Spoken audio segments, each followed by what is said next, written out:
Amados irmãos, graça e paz de Jesus, amém? Graças a Deus, no decorrer da mensagem eu vou falar as minhas impressões, que é a minha primeira vez no Maranhão também, né? Então as minhas impressões, apesar de morar no Nordeste já há quase 12 anos, é interessante que cada estado tem a sua peculiaridade, né? Cada lugar diferente, temperaturas diferentes também. Eu acreditava que o Ceará era quente. Quando cheguei em Teresina, em Altos, na verdade, eu experimentei uma nova temperatura do Nordeste, e o Maranhão está ficando aqui entre o Ceará e Teresina. Teresina está ganhando, né? Está ganhando, mas louvado seja o Senhor.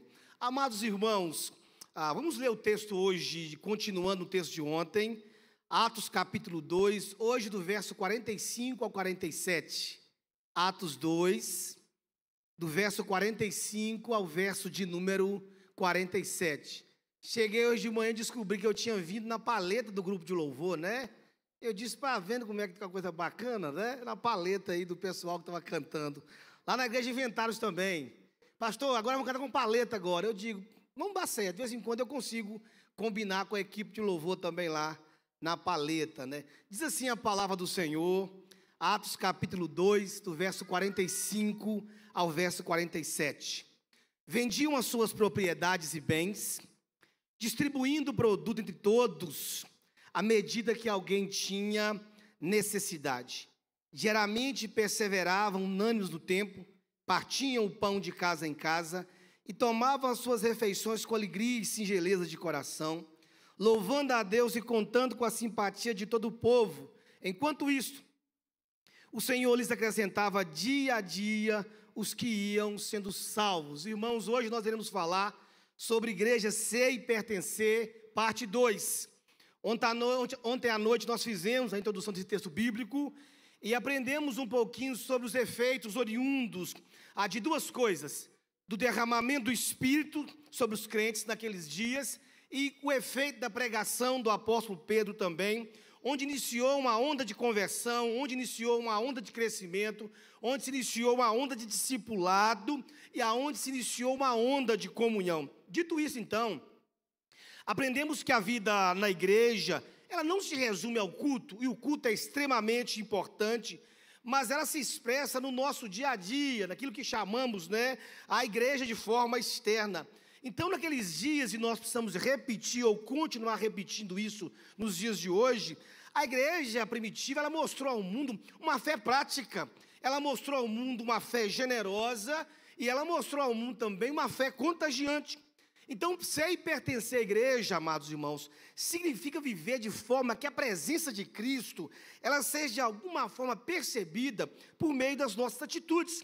Então, agora pela manhã, nós veremos a continuidade do texto de ontem, né, à noite, e falaremos um pouco mais sobre a igreja que nós queremos ser e sobre a igreja que nós queremos pertencer. Hoje nós veremos mais 3 marcas que completam o retrato dessa igreja. Nós iremos ver que essa igreja é generosa, nós iremos ver que essa igreja valoriza o culto constante, e nós veremos que essa igreja é uma igreja que impacta o mundo e que impacta o lugar onde ela está plantada.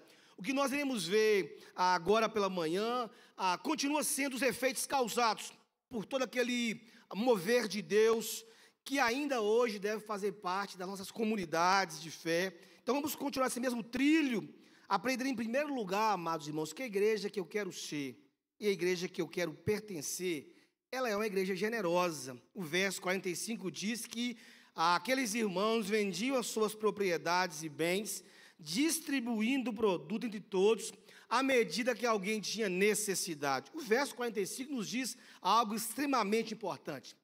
Esse verso nos coloca diante de um acontecimento, mas também nos coloca diante de um princípio que nós devemos observar. E que princípio é esse? É o princípio da generosidade para com o reino de Deus, e o princípio da generosidade para com nossos irmãos e para com aqueles que fazem parte da nossa família da fé. Graças a Deus, nós, enquanto igrejas batistas, não posso falar por todas, mas posso falar pela maioria daquelas que eu conheço. As nossas igrejas, na maioria dos casos, elas tratam com muita seriedade, levam muito a sério a questão do uso dos seus recursos. Graças a Deus, né? Estava agora há pouco na pousada lá, tomando um cafezinho, né? E aí, de repente, alguém ligou o programa num canal lá, que você sabe que canal é esse, né? E o cara tá lá, eu disse, ô vergonha. Vergonha, um monte de cara se tomando café, e o camarada, né, daquela igreja que você sabe o nome dela, ele estava lá, e acaba que, eu falei, Rose, que não é vergonha, porque acaba que as pessoas costumam nos confundir com essas pessoas. Graças a Deus, eu tenho a plena certeza que isso acontece aqui. As nossas igrejas tratam e levam a sério muito, de forma muito séria, a questão de recursos financeiros. Mas nunca é demais, irmãos, falarmos desse princípio, porque o texto está falando disso, e eu quero ser, pastor Helder quer ser, e tenho certeza que os irmãos que amam essa igreja querem fazer parte de uma igreja que é generosa em tudo aquilo que faz, em tudo aquilo que empreende. Hoje nós estamos diante de um dilema. Ontem à noite eu falei que os extremos, pastor Helder, sempre são perigosos, sempre são. Numerofobia é perigoso. Ai, meu Deus do céu, tomara que a igreja não cresça, porque se crescer, eu nem vou mais conhecer os meus irmãos. O outro é numerofobia, não vão crescer de qualquer jeito, o negócio é encher, não, nós corremos do extremo. Nós buscamos um crescimento saudável e equilibrado. Quando nós falamos de recursos financeiros, de generosidade, de igreja generosa, nós temos dois extremos também. Nós temos ditos pastores e ditas igrejas que exageram na fala sobre o dinheiro. Não apenas na fala, mas na petição indiscriminada, sem foco, sem clareza, sem prestação de conta, para não dizer que há lugares por aí que cometem pecados horríveis, em nome de Deus, usando ou em busca desse quesito chamado dinheiro, o que gera, na verdade, como eu acabei de dizer agora, mau testemunho diante do mundo e mau testemunho diante dos ímpios.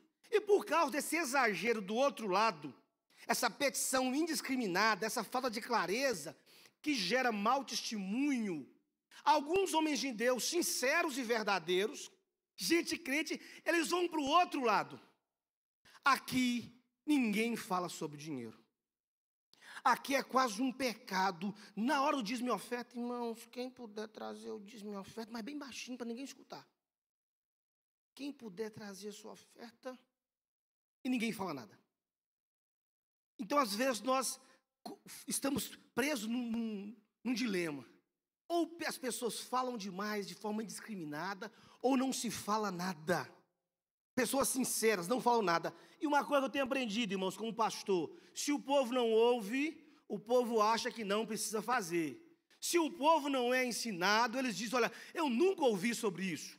Ninguém nunca me orientou sobre isso. Então tem gente que acredita que por não ouvir, e se o povo não ouve, o povo não ajuda, o povo não contribui, e acredita que o recurso físico e financeiro que mantém a igreja e a estrutura da igreja aparece lá na conta como um passe de mágica.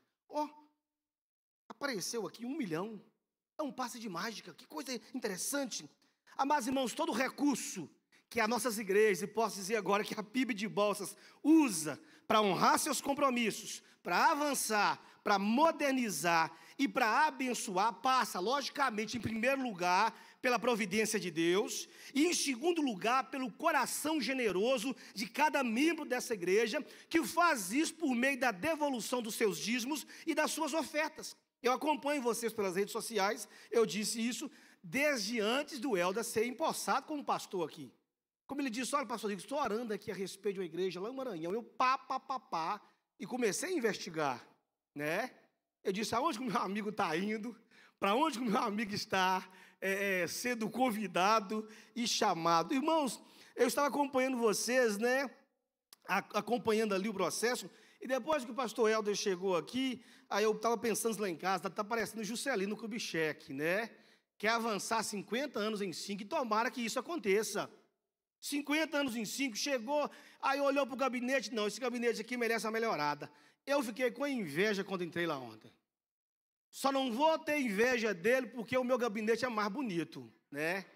Por que, pastor? Eu digo, seu gabinete é mais bonito. Eu abro ele tem não sei quantos bilhões de metros cúbicos de água, né? Uma praia bem grande. O meu gabinete é na praia, então eu ainda estou ganhando de você por causa disso. Mas que gabinete bonito, irmãos. Eu falei, pastor Elton, se a pessoa tiver com muito problema, só dela entrar aqui dentro, metade dos problemas vai embora. Aconchegante, gostoso, agradável. E ele tem um lema que é dele, que a excelência honra o nome de Deus. A excelência traz glória ao nome de Deus. Amados irmãos, reforma para todo lado, e isso e aquilo. Eu até disse para ele, meu amigão, dessa benção está pingando aí, joga um bocado para cá, pelo amor de Deus. Joga um bocado para cá. Mas eu tenho certeza, irmãos, que todas essas melhorias físicas e estruturais não é doação de governo. Não é doação de governo. Não foi um depósito de construção, que por mais que goste dos irmãos, né? E gosta da igreja, eu gosto da igreja, eu vou doar tudo que a igreja precisa. Não foi um depósito de construção que gosta e doou tudo de graça. E com toda a fé no meu coração, falei isso na igreja um tempo atrás, não foi um anjo que encostou ali na porta da igreja e de repente desceu todo reluzente e disse, olha, eu sou Miguel, que assisto do lado de Deus, e eu estou aqui com um caminhão cheio de máquina de ar-condicionado, né? Tem outro caminhão cheio de porcelanato, tem outro com cimento e argamassa, tem outros com móveis novos, não precisa contratar pedreiro e nenhum profissional, porque está chegando aí já uma comitiva com 10 anjos fortes, eles vão conduzir todo o processo de reforma. Nós acreditamos no sobrenatural, nós acreditamos no poder de Deus, mas não foi isso que aconteceu. Nós somos crentes, mas não foi isso que aconteceu.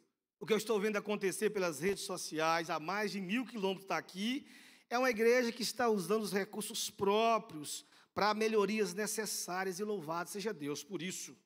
Mas pode ser que você seja um membro dessa igreja e está vendo a coisa acontecer e não está chegando junto. Deixe-me dar um conselho para você, chegue junto.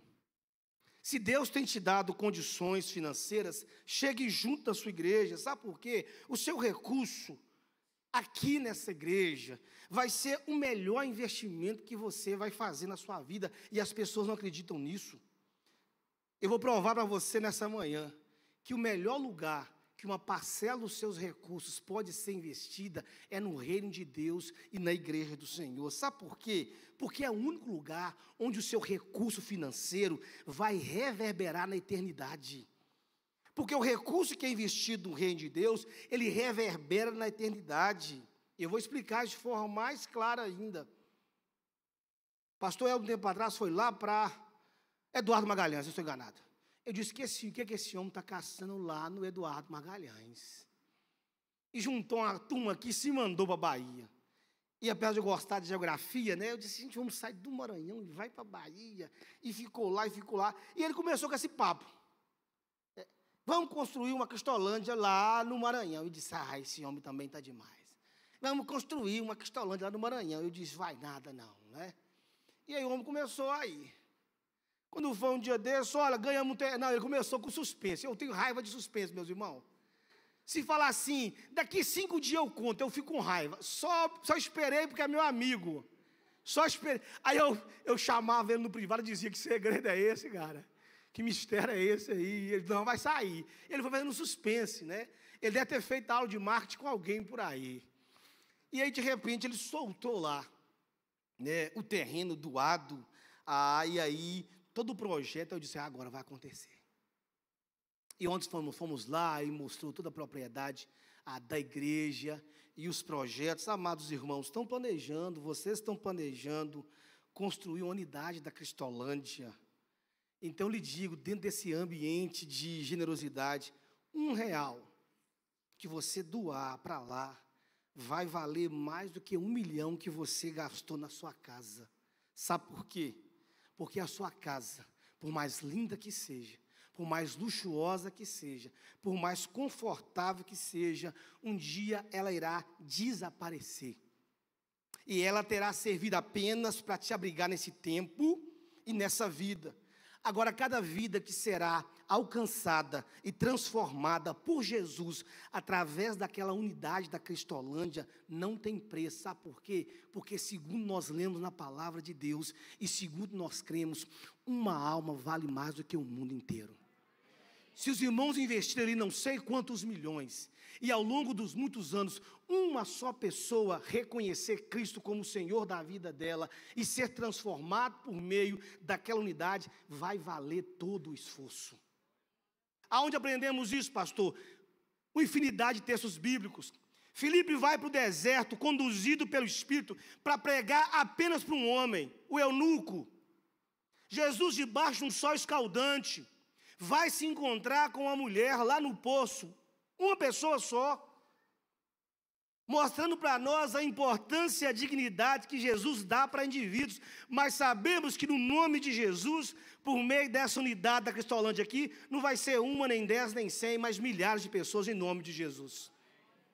Transformadas, modificadas pelo poder da palavra de Deus. Então, amados irmãos, 1 centavo, no dia que começarem, eu não sei se começaram já, se o Senhor te der recurso, fala, eu vou chegar junto nessa obra, porque Deus está nesse negócio. Nós iremos abençoar e nós seremos abençoados. Irmãos, quantas famílias hoje em Balsas não sofrem por causa de dependência química?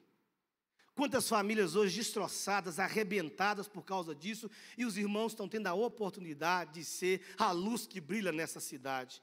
Como gostamos de cantar aqui, como um farol que brilha à noite, como ponte sobre as águas, e essa unidade é justamente isso, ser um farol em meia-noite, uma ponte sobre as águas. Eu pastorei, amados irmãos, uma igreja simples, numa comunidade pequena, que até poucos anos atrás era uma vila de pescadores. Se você pesquisar, hoje é Praia do Preá, por causa do turismo, mas quando eu mudei para lá, era Vila Preá. A nossa igreja não é uma igreja com muitos recursos, o que entra na conta é a conta para suprirmos as nossas necessidades básicas. Nossa comunidade talvez tenha umas 8 mil pessoas. Pesquisando ontem, em Balsas tem 13,5 mais habitantes do que a nossa comunidade. Então eu preciso pegar minha comunidade e multiplicar ela 13,5 vezes para alcançar a população de Balsas. Não somos um município, o nosso município está a 40 quilômetros de distância de onde estamos. Não somos nem um distrito, porque o distrito fica a 5 quilômetros de onde estamos ainda. Somos o interior do interior do interior. Não é? Mas alguns anos atrás houve um boom econômico lá. Uma empresa chamada XP, que talvez hoje seja a maior do Brasil no ramo de investimento, comprou um terreno lá por 32 milhões. Ninguém sabia o que era isso lá. E quando ela chegou, os irmãos entendem como é que funciona, um monte de gente começou a chegar também. E a especulação começou. E o dinheiro começou a circular numa vila que ninguém conhecia dinheiro. E aí houve um boom econômico por causa do turismo. Mas ainda somos uma comunidade simples, né? Há um boato lá na nossa vila de que a nossa igreja só tem gente rica. Eu disse às minhas ovelhas que quando falarem isso, levanta a mão para o céu e diz, estamos recebendo essa palavra. Estamos recebendo essa palavra. A nossa igreja, irmãos, tem pescadores, tem auxiliares de serviços gerais, tem professores, tem motoristas de carros de passeio, tem poucos aposentados, e alguns poucos irmãos que têm pequenos comércios, lojinhas de roupa, essas questões. No sentido perfeito da palavra, completo da palavra, nós não temos ninguém que diz assim, aqui na igreja tem um irmão rico aqui na igreja. Nós não temos ninguém que possa, de alguma forma, receber esse título lá. Mas esse ditado de que somos uma igreja rica, porque numa comunidade simples, qualquer coisinha que acontece, o pessoal acha que é dinheiro que está rolando, não sei de onde. Mas esse ditado ele foi cunhado em dezembro de 2018, depois que nós passamos por um dos piores momentos da nossa vida. Nós estávamos fazendo pequenas reformas na igreja, porque o antigo pastor que saiu tinha feito um negócio lá e disse, olha, se esse tempo desabar, eu não me responsabilizo. Quando eu cheguei, tinha uma ata dessa, escrito num livro da igreja. Eu disse, Deus me defenda.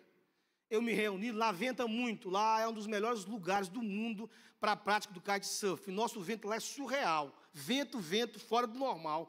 E eu no cu do telhado, e um templo antigo, uma paredona singela, toda torta, e eu com muito medo falei, irmãos, não vai prestar não, vai prestar não. Um dia, nós começamos a fazer pequenas reformas lá, mas alguém disse, pastor, tem que derrubar isso aqui e jogar no chão. E os irmãos saudosistas, eu disse, meu Deus, se eu falar que vou jogar no chão, vai ter irmão que vai chorar. vai ter irmão que vai pirar, eu vou deixar o caldo ir. Ainda bem que Deus faz algumas coisas, Deus faz, né? Estou um dia com 35 mulheres do lado da minha casa, eu quero resumir essa história, do lado da minha casa, ensaiando, que eu ensaio os corais da igreja lá, minha casa do lado da igreja, 7h30 eu estava com o Rose e o Enos, bem pequenininho, tirando cadeira de frente da igreja, para colocar na minha casa, ensaiar com as irmãs ali. 8h20 em ponto, eu escutei um barulho. O templo veio abaixo, caiu tudo, quebrou tudo. As tesouras caíram e foram rasgando, derrubando as paredes. Perdemos tudo. Tudo. As cadeiras, o som. Perdemos tudo que tinha dentro do templo. Perdemos tudo. E aí foi aquele chororô. Irmãs choravam. Gente, meu Deus do céu, né? Se vocês quiserem ver, para quem tem Facebook ainda, é só ir lá para trás, no ano de 2017, 2018, vai ver as fotos lá, um monte de coisa, e vão ver todo o mover de Deus até ser reconstruído, mas parece que no ano passado eu postei uma lembrança de como ficou lá. Não teve como recuperar nada. Teve gente que falou, pastor, vamos recuperar, está repreendido esse espírito de lixeiro nas igrejas, né? O espírito de lixeiro, que quer sempre reformar alguma coisa, não tem como reformar mais. Irmãos, perdemos tudo, templo, mobília, som, e se não fosse a providência de Deus, porque poucos dias depois iríamos estar ali, teria perdido eu, minha família, e praticamente quase toda a igreja teria perecido debaixo daquele monte de escombro e madeira. O templo no chão, na época recursos muito poucos, né? E alguns irmãos então choraram, ficaram desolados, porque não conseguiam conceber como é que nós iríamos nos reerguer. Infelizmente as igrejas, por mais que sejam bem-quisas, sempre tem alguém que se alegra com a desgraça alheia. Os inimigos tripudiavam do nosso aparente fracasso. Uns riam, outros zombavam. E no dia que aconteceu, eu estava sentado na cadeira, e todo mundo, as minhas irmãs chorando, eu me levantei da cadeira, porque o líder tem que fazer isso. Ele tem que encontrar força onde não tem naquele momento. Eu tirei força de onde não tinha, acalmei o povo, e marquei uma reunião para o outro dia, no meio da rua, em frente à minha casa, em frente aos escombros, e eu entrei para dentro de casa, tranquei a porta e fui dormir. Quando eu acordei de manhã, minha cama estava cheia de sangue. Eu botei sangue pelo nariz a noite inteira. Por quê que eu não sei? Talvez nervoso, pressão, né? Marquei um culto na frente da minha casa, os irmãos vieram em peso, porque o meu povo vem quando eu chamo, e olhava para trás, para o lado, vontade de chorar, mas eu dizendo, comigo. Cantamos como se tivesse acontecido nada. Preguei como se tivesse acontecido nada. E quando acabou o culto, eu falei, irmãos, nós iremos nos levantar. E nós iremos nos reerguer da cinza novamente.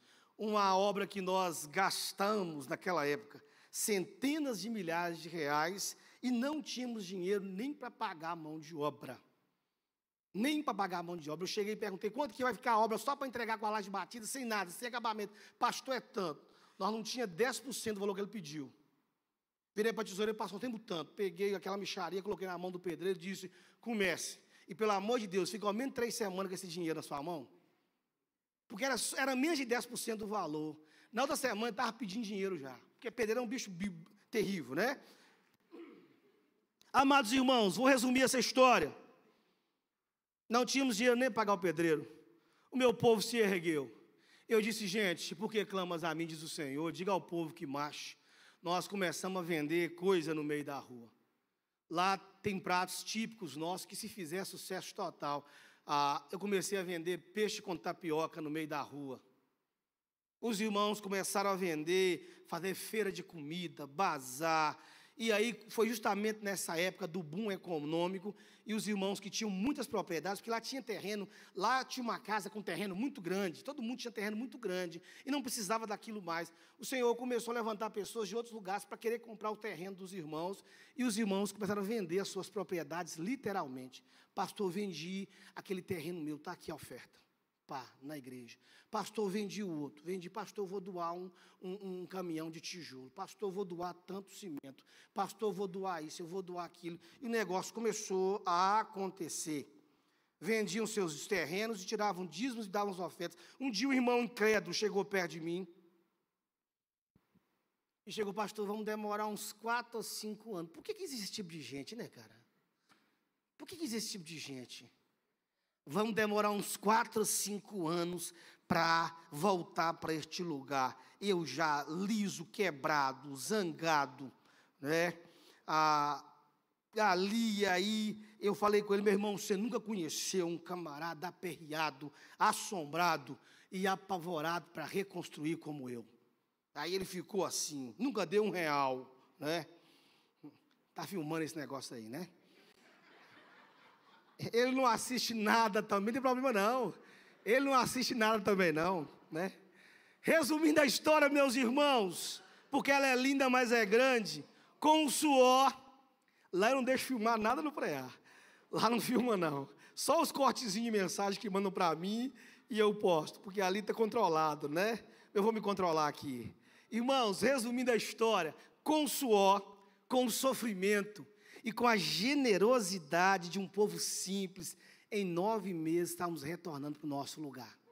9 meses. De que jeito, pastor? Só tijolo vivo, chão vivo, inverno, chuva caindo, eu com rodo antes do culto, empurrando para lá e para cá. Nosso espaço lá cabe umas 300 pessoas. Eu coloquei com muito custo 380 um dia lá.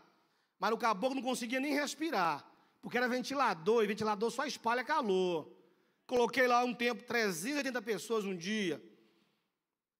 9 meses retornamos para lá, para um tempo novinho, inacabado, mas era o nosso lugar. Estávamos fazendo culto antes ao ar livre, num lugarzinho emprestado pela associação, que não cabia a gente. E a igreja continuou crescendo nesse tempo. Eu mandei arrancar tudo. Pastor, vamos aproveitar. Aproveitar o quê, meus irmãos?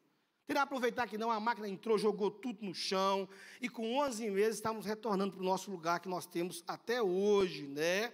Então, amados irmãos, depois começamos, fizemos reboco, piso grosso, compramos o som novo, cadeiras, né? E foi dando um jeito ali. Quem riu da tragédia teve que conter o riso. Quem zombou teve que colocar a mão na boca. Quem duvidou teve que acreditar.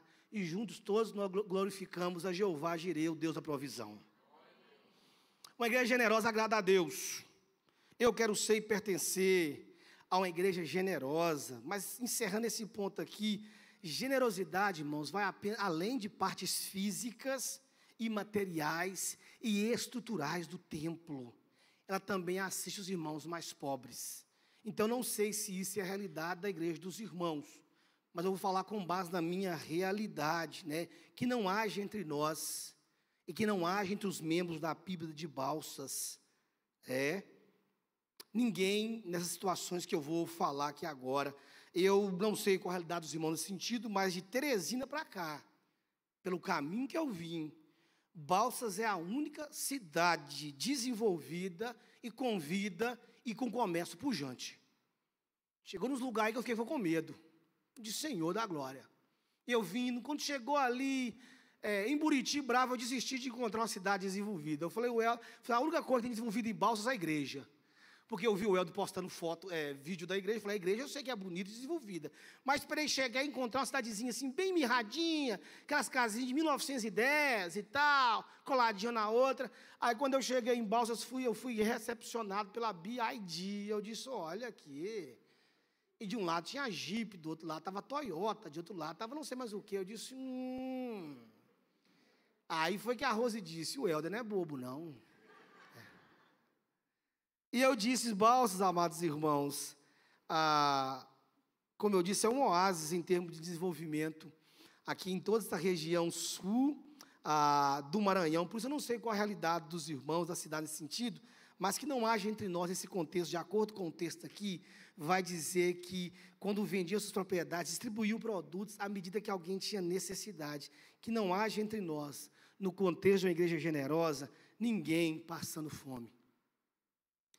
Ninguém com a luz cortada. Ninguém precisando tomar um remédio sem condições para comprar. Que não haja entre nós, mamãe dizia o seguinte, meu filho, você pode ser pobre, mas nunca ande rasgado. Mamãe tinha pavor de andar rasgado. Não ande sujo nem rasgado. Que não haja entre nós ninguém vindo com roupa rasgada na igreja. A não ser esse pessoal que anda com roupa rasgada de moda, né? Pastor, eu queria ir, mas que não haja entre nós. Por quê?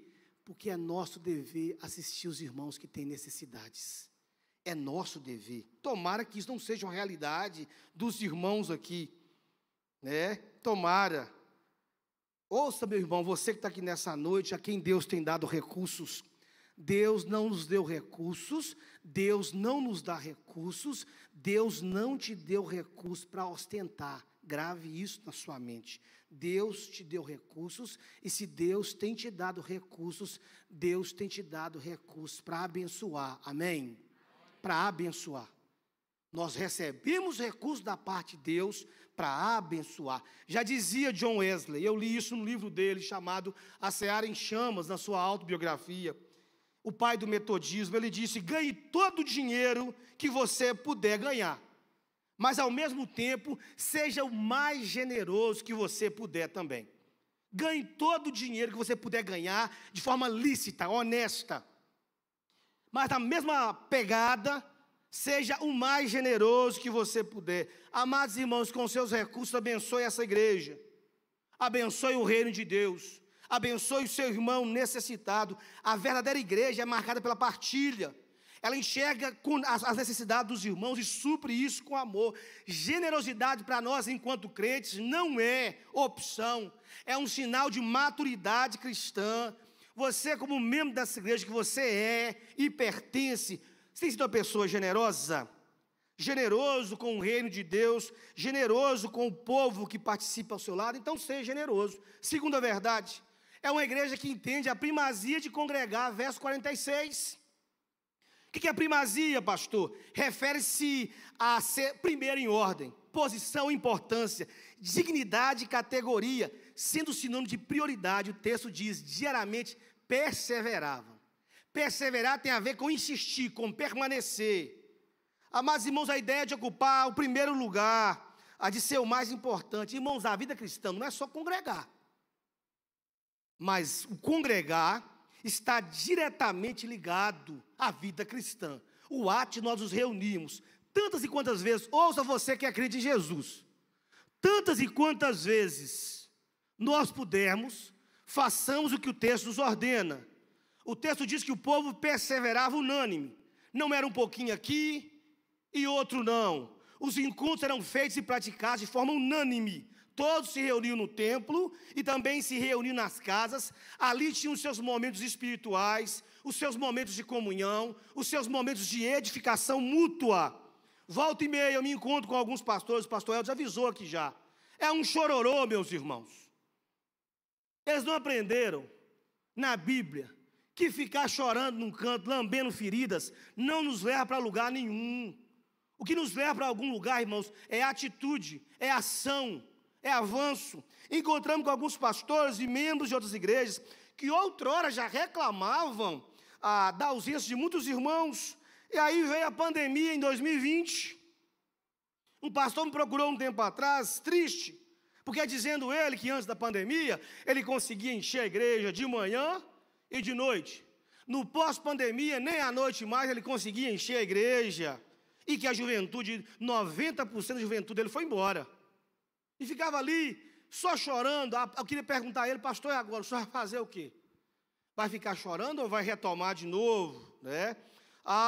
Por onde eu ando, eu vejo gente. Até hoje a nossa igreja não se recuperou da pandemia, irmãos. Não sei se vocês sabem, mas a pandemia aconteceu há 6 anos atrás. Ou quase 6 anos atrás. Foi um terrível período da nossa história. Mas acredito eu que a pandemia, porque quem era crente antes da pandemia, continua crente hoje, amém?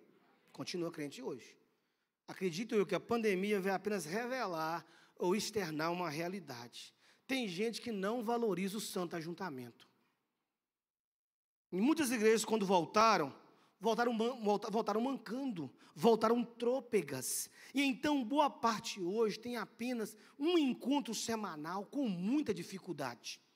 Um pastor amigo meu recentemente estava pastoreando uma capital. Ele tinha um encontro no domingo, o encontro só podia durar 1 hora. Só 1 hora. Um encontro no domingo, 1 hora por semana. Irmãos, eu não sou a favor do ativismo religioso. O que é isso? Aquele monte de programação sem futuro. Ter por ter. Vamos criar aqui 1 milhão. Na igreja começaram a criar uns negócios lá, eu falei: vamos criar. Mas não conta com o pastor para tomar conta de tudo, não, porque para criar o povo é bom. E depois, pastor, está aí, se vira, né? Eles querem criar, querem. Vamos organizar aqui então este negócio aqui. Pá, pá, pá, pá, pá. Nos últimos 15 dias eu fiz uma reforma geral na agenda da igreja. Consegui liberar 3 dias, pastor Helder, lá. 3 dias, agora está uma benção agora, está macio que só. Eu não sou a favor do ativismo religioso, fazer a coisa ter por ter. Eu só mantenho funcionando na igreja, irmãos, encontros que tenham sentido, eficácia e frutos. Sentido, eficácia e frutos. Às vezes está precisando na agenda de algumas igrejas realocar ou alinhar algumas coisas que são boas. Mas conquanto eu seja contra o ativismo religioso, eu também não sou a favor desse culto de 1 hora no domingo. Chegou, graças a Deus, 1 hora, maravilha, vou cair fora. Eu também não sou a favor dessa quantidade mínima. Irmãos, eu sou igrejeiro, ao extremo. Lá no Preá temos um termo cunhado, meu e de algumas irmãs. Nós somos morcegos de igreja. As irmãs amam. Pastor, meu marido me chamou de morcego de igreja. Falei, amém. Manda ele vir também virar morcego também. Né? Morcego de igreja. Graças a Deus mora num lugar pequeno. E a maioria esmagadora dos nossos membros moram a poucos minutos da igreja. Lá num raio de 2 quilômetros, acabou a vila. Você corre para lá 2 quilômetros, você corre para cá 2 quilômetros, você corre para cá 2 quilômetros, você corre para cá 2 quilômetros e está bom demais. Eu com a minha motinha, eu rodo o lugar todo em 5 minutos. Eu posso sair para a visita faltando 1 minuto que eu chego na casa do irmão ainda, sem nenhum problema, né? Irmãos, o meu povo, na sua grande maioria, é um povo igrejeiro, assim como eu. Quando esse meu amigo me falava da realidade dele, e eu ouvi de um outro pastor que reclamava da dificuldade de fazer o povo dele congregar, eu disse, faça o seguinte, faça isso. E eles disseram, não adianta fazer não. Eu tenho raiva de gente que pede conselho e ajuda, e quando você aconselha e ajuda, ele diz que não funciona não. Para que perguntou então? Né? Quando alguém diz, pastor, eu quero um conselho. Eu falei, você quer um conselho ou veio só me dar o veredito? Porque é uma diferença. Ah, não funciona não, pastor, não funciona não. Uma igreja que eu amo demais em Minas Gerais, eu falei, meus irmãos, comece com a dinâmica de pequeno grupo na sua igreja. E não é só o pequeno grupo em si, irmãos, mas a dinâmica. Aí eles, aqui não funciona não. Eu disse, funciona em todo lugar, só não funciona lá. E aí os pastores me disseram, pastor, não funciona aqui porque o meu povo é ocupado demais. Não funciona aqui porque o meu povo tem que ganhar muito dinheiro. Esse foi o problema, irmãos, da Europa. Esse tem sido um problema crônico nos Estados Unidos. Eu falo de conhecimento de observação, que a prosperidade é uma bênção, mas ela é uma faca de 2 gumes. E eu estou dizendo para o meu povo também, o meu povo está enriquecendo também lá, o meu povo está melhorando de vida. Eu digo, irmãos, cuidado. A prosperidade é uma bênção, mas é uma faca de 2 gumes. Porque eu não quero, irmãos, prosperidade que nos afaste do Senhor. Eu não quero prosperidade que me impeça de fazer aquilo que para mim é primordial. E os nossos santos ajuntamentos é primordial na nossa vida. Ah, pastor, eles têm que ganhar dinheiro. Há muitos anos atrás, eu perguntei a um irmão por que ele não vinha domingo de manhã. Ele disse, pastor, é o único dia que eu tenho para descansar. Eu abro vídeos da internet e vejo algumas pessoas dizendo, aqui é ativismo religioso. Porque eu não tinha tempo para a minha família, quando eu estava na igreja, eu não tinha tempo para o meu marido, nem para mim. Eu me pergunto, que igreja é essa? Porque pastor Helder, e o pastor Helder, que nós estamos em todos os cultos de igreja, todos os eventos da igreja, nós estamos lá, eu lá e ele aqui, calculando aí uma média de 4 encontros por semana. Por quê? Um culto no meio da semana, um encontro de pequeno grupo, um culto de manhã e um culto à noite. As nossas médias de encontro é de 1h30. 1h45 lá no Preá, mais ou menos, porque o pastor estica sempre um pouquinho, né? E o povo acostumou. 1h30, que é a média. Se nós calcularmos isso, irmão, uma aula rápida de matemática aqui, esses encontros semanais, né?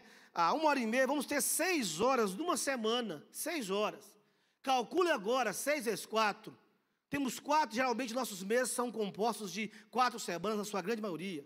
Se nós juntarmos 6 horas por semana, vezes 4 encontros, vamos ter 24 horas de culto no mês.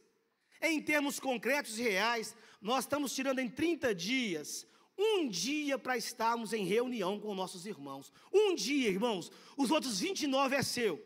Os outros 29 para você ganhar dinheiro, para você passear, para você sair com a sua família, para você fazer o que você quiser. Apenas um dia em 30 você está tirando para estar nesse santo ajuntamento. Os irmãos de Atos, todos os dias, unânime, no templo e nas casas. Então me pergunta, amados irmãos, será que você está nos cultos da igreja, que está destruindo o seu casamento? Destruindo a sua família? Destruindo a sua saúde mental? Eu não acredito nisso. Pelo simples fato de que tantos textos na Bíblia nos mostram, nos ensinam sobre a alegria, a bênção e o resultado transformador do ato de congregar. Para o crente, o discípulo de Jesus, para o membro que é e pertence à igreja, congregar é primordial. Aqui tem discipulado, tem exortação, tem compartilhamento, tem bênçãos, tem amizade, tem comunhão, tem oração uns pelos outros, tem ajuda, tem voz de Deus, tem agir de Deus. Por qual motivo será que o salmista escreveu o Salmo 122? Alegrei-me quando me disseram, vamos à casa do Senhor. Por qual motivo será que o Salmo 84 foi escrito e alguém gravou? Quão amáveis são os teus tabernáculos, Senhor dos exércitos. A minha alma suspira e desfalece pelos seus átrios. O pardal encontrou casa e a andorinha ninho para si. Eu encontrei teus altares, Senhor, Rei meu e Deus meu. Eu encontrei teus altares, Senhor, Deus meu e Rei meu. Como amáveis são os teus tabernáculos, Senhor dos exércitos. Bem-aventurados que habitam em tua casa, louvam-te perpetuamente. E o mais famoso de todos, por que será que escreveram Hebreus 10, 24 e 25? Cuidemos também de animarmos uns aos outros. Quando eu venho no culto, irmãos, e encontro aquela irmã que está lutando contra o câncer sentada do meu lado, eu sou animado, pastor Helder. Quando eu chego num culto e encontro aquela irmã que está lutando, um senhorzinho, tínhamos na igreja o irmão Antônio Chagas, 89 anos, um dos fundadores da igreja, faleceu alguns anos atrás.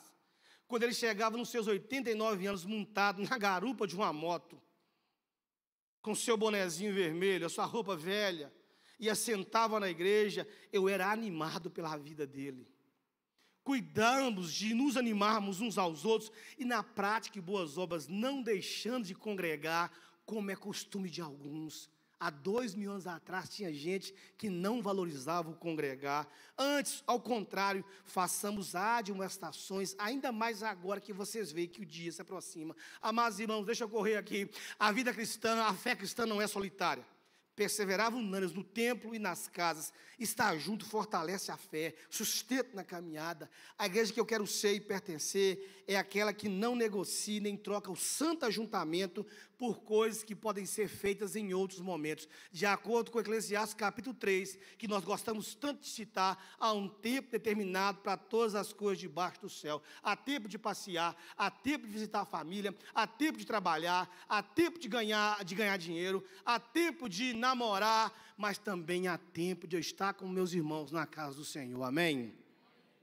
Não negocie o seu tempo com a sua igreja. Eu termino dizendo que uma igreja que faz a diferença, ou uma igreja que eu quero ser e pertencer, é uma igreja que faz diferença onde está localizada, enquanto experimenta o agir de Deus. Certa vez eu perguntei às minhas ovelhas, numa mensagem, qual o impacto a nossa existência? A nossa igreja está bem numa esquina lá, assim, bem numa esquina, pega uma rua assim, outra assim. Eu perguntei, o templo, na verdade, né? Qual o impacto da nossa igreja, ou qual o impacto a nossa igreja tem causado nessa comunidade? E eu perguntei para os irmãos, se nós não mais existíssemos aqui, faria alguma diferença na vida das pessoas, ou elas nem perceberiam isso? O texto que nós lemos, irmãos, nos fala que a igreja daqueles dias, ainda nova, ainda no processo de maturação, estava reunida em encontros, cultos, refeições, louvor a Deus. E o texto diz que o povo, os não crentes, se simpatizavam com aquele movimento. E a parte final resume que essa simpatia foi transformada em conversões. A expressão "o Senhor acrescentava" mostra a realidade como acontece a salvação. O profeta Jonas, dentro do ventre do grande peixe, declarou, ele disse, olha, a salvação pertence ao Senhor. Mas ao mesmo tempo em que ele declarou que a salvação pertencia ao Senhor, o mesmo Jonas disse: olha, eu acredito na soberania divina, mas eu acredito também na responsabilidade humana. O mesmo Jonas que disse: ao Senhor pertence a salvação, ainda que contra a vontade humana dele, ele vai para Nínive pregar, e houve a conversão em massa em Nínive. O mesmo Paulo que declarou na sua carta aos irmãos de Corinto, ele disse: eu plantei. Estava vendo um pastorzinho aqui ontem, que foi lá para o norte lá do estado, o pastorzinho aqui, São Luís, ele estava aqui. Eu já aposentei, mas é 45 anos de ministério, irmãos, aquilo me enche de alegria. 77 anos, meus irmãos, ao custo de lágrimas, do suor e do sofrimento de muita gente. Os irmãos estão construídos hoje sobre a base sólida de centenas, talvez milhares de irmãos que já passaram por aqui. Gente que deu a vida. Paulo disse: eu plantei, Apolo regou, mas Deus deu crescimento. Quando lemos aqui, irmãos, que o Senhor acrescentava, é porque é o Senhor quem chama, quem convence e quem salva. E nós somos instrumentos que Deus usa para que tais coisas aconteçam. Dentre todas as diferenças e dentre todos os impactos que a PIB de Balsas deve e pode promover aqui nessa cidade, todas elas devem corroborar e redundar em vidas transformadas e salvas por Jesus. Amém? Porque essa é a missão principal da igreja: conhecer a Cristo e fazê-lo conhecido. A igreja deve estar presente em tantos e quantos lugares ela puder estar, a fim de não apenas mostrar a sua presença, mas também de ser testemunhas. A igreja tem que estar no hospital, a igreja tem que estar na prefeitura, a igreja tem que estar na sala de aula, a igreja tem que estar no comércio, a igreja tem que estar no campo de futebol, a igreja tem que estar nos empreendimentos, a igreja tem que estar na vizinhança, e a igreja tem que estar dentro das nossas casas, e por meio de um testemunho verdadeiro de quem foi encontrado, de quem foi alcançado e de quem foi transformado por Jesus, mostrar a outras pessoas que a nossa fé é viva, que o nosso Cristo é real, Ele transforma, Ele perdoa e Ele salva a tantos quanto vierem a Ele. Amados irmãos, me diga, onde pessoas estão sendo salvas, onde pessoas estão sendo realmente transformadas pelo Senhor, e eu direi: Deus está naquele lugar. Lá na nossa pequena vila e comunidade, Deus tem nos dado a graça de ver o Senhor fazer coisas grandiosas e salvar as pessoas de uma forma espetacular. Faz anos, e eu digo isso aqui, devotando ao Senhor da igreja toda a glória, porque tudo é dele. Faz anos consecutivos que eu não paro de batizar a gente. Toda a glória para o Senhor Jesus Cristo.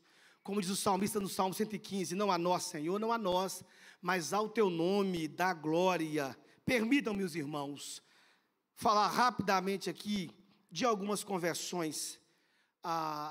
Acontece um negócio na igreja lá que eu não acredito. Eu não acredito. Deitado na minha rede um dia, chegou um homem com uma menininha do lado. Pastor, eu vim aqui porque a minha filha está me perturbando demais. A menina tinha uns 7 anos, eu acho. Hoje é uma jovem na igreja, abençoadíssima. Essa menina está perturbando demais. Ela está o dia inteiro no meu ouvido: papai, vamos me levar. E ele não era da igreja. Papai, me leva lá no pastor, porque eu quero entregar a minha vida a Jesus. O pai, não crente, levou a menina, chegou no meu portão, eu na minha rede cearense, lendo um livro. Pastor, eu vim aqui com essa menina, porque essa menina está me perturbando faz muito tempo. E a menina e a mãe frequentavam a igreja.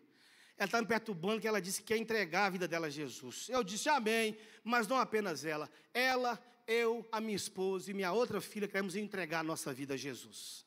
Batizei a família toda, hoje é meu diácono. A família inteira é uma maravilha na igreja. 2 anos atrás, lá na igreja tem EBF. Rose faz a melhor EBF do Brasil. Rose é fera em EBF. A melhor EBF do Brasil, quem faz é ela. Fez uma EBF, nem sei o nome, acho que estamos em obra, baseado na vida de Neemias, acho que é essa. Um menino chamado Júlio. Aquilo ali é no mínimo o profeta Samuel ainda andando junto com Eli. O menino se converteu na EBF no sábado. Domingo levou a mãe e a irmãzinha. A irmãzinha era vida louca, como eu disse na igreja. Uma jovenzinha, envolvida com todo tipo de coisa ruim. Levou a mãe, estava pregando na parábola do filho pródigo. Acabou o culto, a mãe veio chorando com a irmãzinha e disse: pastor, o meu filho entregou a vida na EBF ontem, mas hoje eu e minha filha queremos entregar a nossa vida a Jesus Cristo. A menina, esse ano agora, casou. A menina que era vida louca, transformada por Jesus, está lá agora, casou, casei ela em julho agora. Eu não acreditei, eu cheguei no casamento dela e falei assim: minha filha, você acreditava nisso? Há 2 anos atrás você deu overdose de drogas, e agora 2 anos depois você casando com uma menina abençoada. Nem ela, pastor, eu não acredito não. Essa semana, talvez tenha algumas irmãs que passem por isso aqui. Talvez tenha até alguns homens aqui pela manhã, que talvez se encontrem nessa situação. Tinha um caba lá, a esposa da igreja, a filhinha da igreja, se batizaram. Mas o caba de vez em quando aparecia num culto. Ele achava bom demais a cervejinha dele.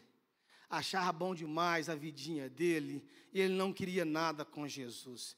Eu digo na igreja, irmãos, cuidado com as orações que vocês fazem, porque Deus responde orações. Mas Deus responde do jeito que Ele quer e do jeito que Ele, ninguém força Deus. Orando, gente, vamos orar pela conversão do meu marido, não sabendo que Deus está escutando. E Ele tem um jeito de fazer as coisas. Vamos lá, para encerrar essa parte aqui e fechar essa mensagem, né? Essa semana eu estou lá em casa, essa menina manda mensagem para a Rose. Rose, eu te liguei, ela falou: pastor, eu não posso ensaiar no louvor não, porque eu estou acompanhando o meu marido na cirurgia. Eu falei: cirurgia? Eu fiquei assim, sem querer perguntar, porque às vezes é uma cirurgia muito pessoal, a pessoa não quis me contar. Eu falei: vamos orar pela vida dele. Aí quando foi semana, acho que segunda-feira, domingo, não sei, ela do pequeno grupo da Rose, olha aqui, mandou a mensagem lá: meu marido entregou a vida a Jesus. Aí como é que aconteceu isso? Aí eu fui investigar a história. Ela me procurou: pastor, meu marido foi para a capital para trabalhar, fazer não sei o que lá.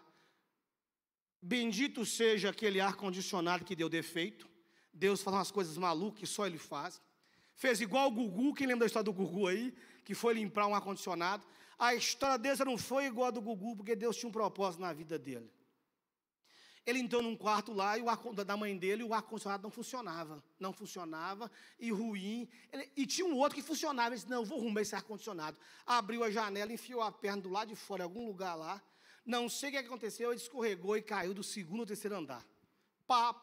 Quebrou a telha, quebrou o forro de gesso, e lá embaixo tinha 2 mesas de mármore. Entre um e outro, ele caiu no meio das duas, de forma que ele não bateu a cabeça em lugar nenhum. Quebrou a perna, quebrou isso aqui. Quando ele caiu, ele começou a chorar. Um homem grande, forte, começou a chorar compulsivamente. Ele olhou e falou assim: era para eu ter morrido. Depois foi com a mulher dele: olha, Deus falou comigo lá, quebrado no chão. Deus falou comigo: fala com o pastor que eu quero entregar a minha vida a Jesus. Terça-feira eu fui na casa dele, cheguei lá, um homem quebrantado e chorando. Pastor, não é outra coisa, foi a mão de Deus. Avisa para todo mundo que eu sou crente em Jesus. E eu poderia passar a manhã inteira contando para os irmãos dezenas de testemunhos como esses. PIB de Balsas, invadam essa cidade. Melhor dizendo, continuem invadindo, como vocês vêm fazendo há 77 anos. Mostrem Cristo por meio das suas vidas. Falem de Cristo e não tenham dúvida de que o Senhor, por meio disso e de vocês, vai acrescentar dia após dia os que vão sendo salvos nessa cidade. Eu vou estar de longe, de olho no mover de Deus no meio de vocês, amém? Enquanto tiver uma cadeira vazia neste lugar, e eu já entrei com o Helder aqui segunda-feira, é só arrancar esse negócio aqui, quebrar essa parede aqui, e cabe mais umas 300 pessoas aqui. E se não couber aqui, transforma isso aqui numa sala de treinamento e vai para um outro terreno, aonde quiser. Irmãos, até que toda a minha casa esteja cheia, em nome de Jesus Cristo. Eu estou lá num lugarzinho com 8.000 pessoas, eu disse: eu só paro depois que eu construir um templo para 1.000 pessoas lá. Eu sento com o Rose lá, no meio do vazio, não tem dinheiro nem para colocar uma pia, às vezes. Eu disse: vamos fazer um templo aqui para 1.000 pessoas. Depois eu falo: meu Deus do céu, tem dinheiro para comprar uma pia? Eu não estou nem aí, eu quero sonhar em nome de Jesus, né? Eu quero ver o Senhor fazendo. Senhor, eu não sei se o Senhor vai fazer, e nem sei se o Senhor quer fazer, mas se o Senhor for fazer e quiser fazer, o Senhor pode contar comigo em nome de Jesus. Uma igreja viva, impacta a sua comunidade. O testemunho atrai pessoas a Cristo. O agir de Deus é visto no cotidiano desse povo. A igreja de Atos nos mostra que ser e pertencer é viver uma fé prática, relacional e transformadora. Uma igreja que partilha, congrega, impacta. É a resposta de Deus para o mundo em crise. Assim como a igreja primitiva, eu e você, amados irmãos da PIB de Balsas, somos chamados a ser sal e luz, para que outros também queiram ser e pertencer ao povo de Deus. Que o Senhor os conduza em triunfo, em glória e avanço até o dia de Jesus Cristo. Amém e amém. Pastor Helder.